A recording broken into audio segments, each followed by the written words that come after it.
हालै चलचित्र आबाट आमामा अभिनेत्री विपना थापा आमाको रोलमा अनुबन्धित भएकी थिइन् भने अभिनेतामा पल शाह अनुबन्धित भएका छन्।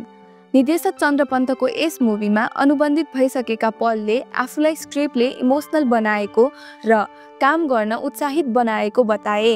अभिनेता पलले अहिलेसम्म खेलेको मुभीहरूमध्ये यस मुभीको कथा उनलाई एकदम राम्रो लागेको उनले बताए। उनले केही समयपछि चलचित्रको थप जानकारी दिनेछन्। मुभीको पोस्टर केही दिन अघि सार्वजनिक भएको हो, जसमा आमाको आँखाबाट खस्न लागेको आँसुलाई बच्चाको हातले अड्याउने कोसिस गरेको देखाइएको थियो। पलको धेरै गीत साथै फिल्महरू चर्चामा आइरहेका हुन्छन्। के यो चलचित्रले पनि उनको गीत र अन्य फिल्म झै चर्चा कमाउन सफल होला?